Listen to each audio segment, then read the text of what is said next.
আমাৰ অসম আন্দোলনত 860 গৰাকী শ্বহীদে প্ৰাণ আহুতি দিছিল দেশমাতৃক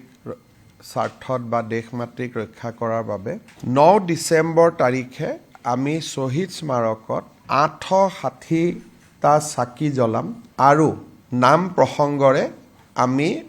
10 ডিচেম্বৰৰ বাবে নিজক প্ৰস্তুত কৰিম 10 ডিচেম্বৰ তাৰিখে 860 গৰাকী শ্বহীদৰ পৰিয়ালক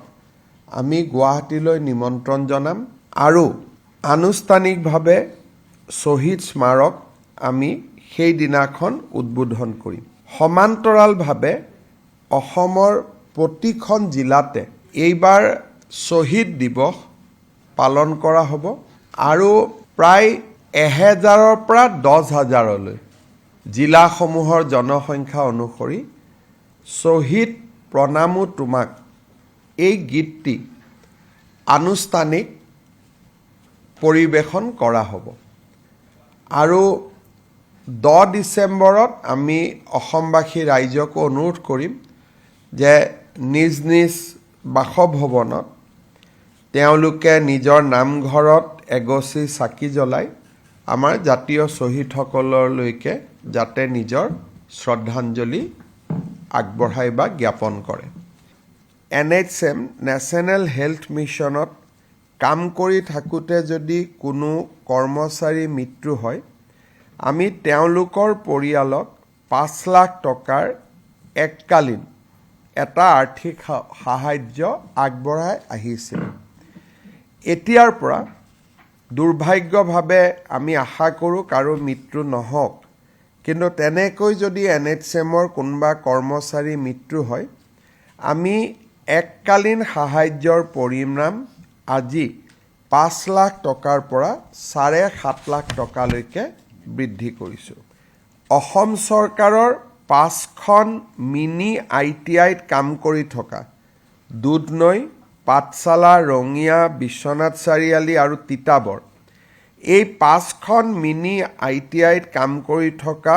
কৰ্মচাৰীসকলৰ দৰমহা প্ৰায় 35% বৃদ্ধি কৰা হয় আৰু প্ৰতি বছৰে তেওঁলোকক 6% দৰমহা ইনক্ৰিমেণ্ট বা দৰমহাৰ ওপৰত বৃদ্ধি 6% প্ৰতি বছৰে বৃদ্ধি কৰাৰ সিদ্ধান্ত গ্ৰহণ কৰে আমাৰ কেইদিনমান আগতে আমি অসমত কিছু মহাবিদ্যালয় বিশ্ববিদ্যালয়লৈ উন্নত কৰিছিলোঁ কিন্তু বহু কেইখন কলেজ এনেকুৱা আছিলে যে উন্নত হোৱাৰ লগে লগে প্ৰিন্সিপালজনক আমি ৰেজিষ্টাৰ কৰিছিলোঁ কিন্তু তেওঁলোক ৰিটায়াৰমেণ্টত যাবৰে হ'ল তাৰ ফলত শিক্ষানুষ্ঠানখনৰ ধাৰাবাহিকতাত এটা বিপৰীত প্ৰভাৱ পৰিব সেইকাৰণে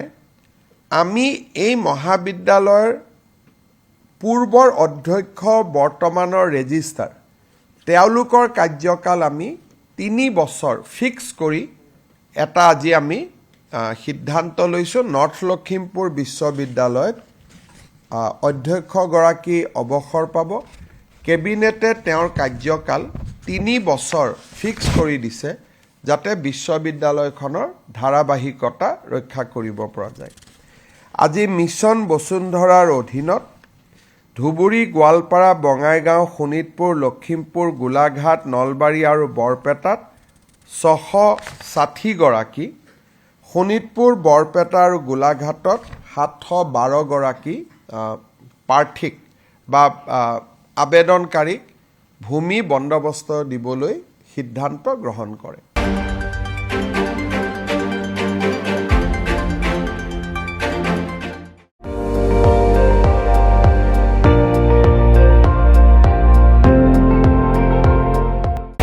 আপুনি চাই আছে ND24 সৰ্বশ্ৰেষ্ঠ নহয় সৰ্বোত্তমৰ দৌৰত